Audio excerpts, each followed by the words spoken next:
Assalamu alaikum. My name is Yasmeen and I am the founder of Matrimonial.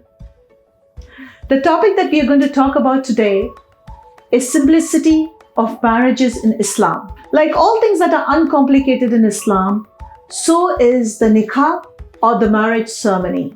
You just need to have two witnesses and the man and woman can live happily ever after.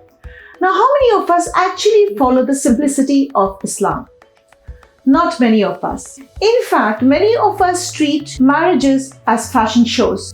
We do not want to be seen wearing the same dress again, or we just wait to pull off our scarves as soon as the Quran recitation is over.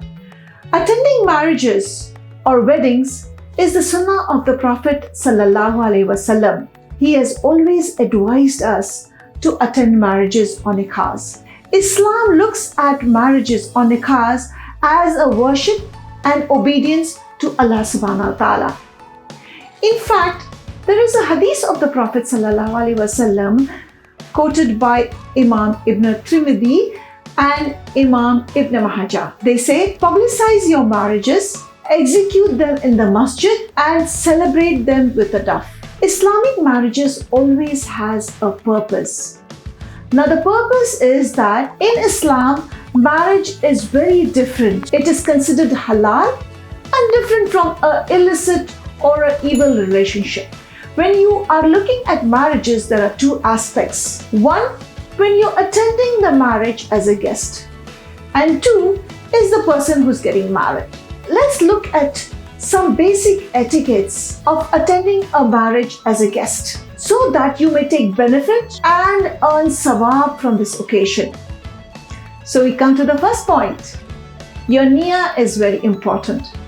So when you look at attending this marriage, as the sunnah of the Prophet says, then you are being blessed with sawab for attending this occasion. And as our Prophet has said that you have to attend such blessed occasions, it would give you benefit. Second is dressing appropriately.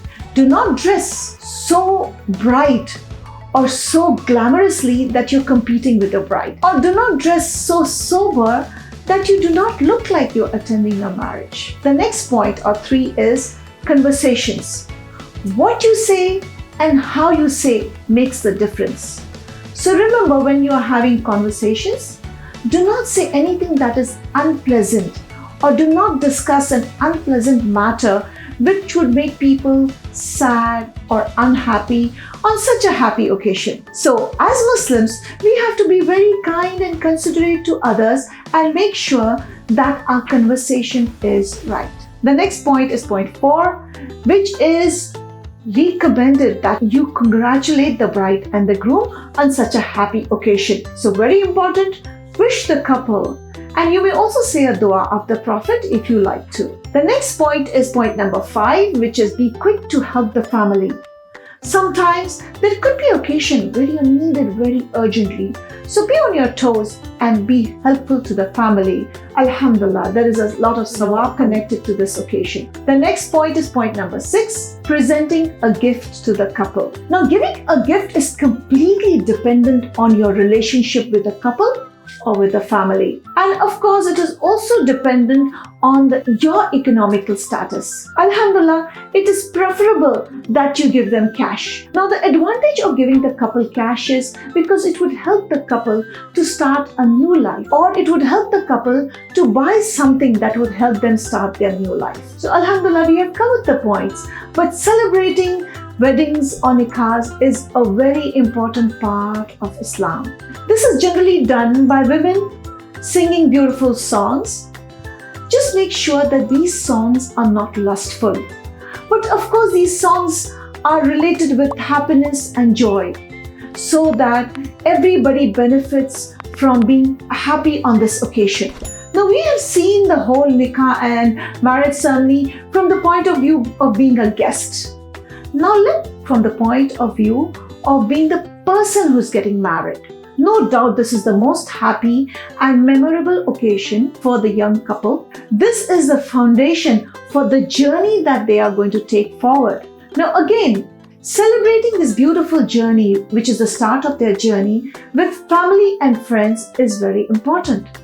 But make sure that this is not an extravagant expense on the family.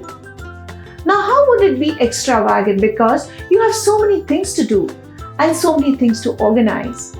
One is you have to have guests, but make sure that the guest list is not too big. And when it is not dominated by jealousy or by competition. Now, with an example, I would say if your neighbor has invited 200 guests, you would want to invite 500 guests. You would like also to invite people just to show off. People you do not like are part of your guest list. Now, this would increase your expenses, and such a beautiful occasion needs to be celebrated with family and friends whom you love. Decoration, stage decorations, makeup, photography, all this become a part of your expenses. Keep them to the minimal. I have also seen an occasion when the couple have spent like $5,000 to $8,000 only on their marriage photography. Now, this is not important. Does this guarantee you happiness in your marriage? Is this going to make the life of your son or daughter more happy or easy? Trust me, it's going to be exactly the opposite. Because you're spending so much on your marriages, which could actually make the life of the young couple so much more easier. Like you could use this money for the down payment of their house. Our Prophet ﷺ has said, make it easy and affordable so that you avoid zina in the community. Trust me, my dear brothers and sisters, when young men and women do not feel the pressure of spending so much of money on their nikah or their marriages, they will be open to the concept of nikah. And when they are open to the concept of nikah, the next generation will be more prosperous, because that expense that you have spent on their marriage is now going to help them start their new life. We have spoken from the perspective of attending a marriage, and of course from the couple's perspective. We help the couple complete one part of their deen, that is half of their deen. Now we will leave it to the couple to complete the second half of their deen on their own. I hope my advice was helpful.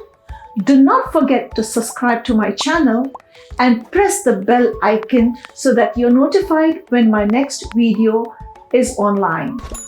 Assalamu alaikum and have a blessed day.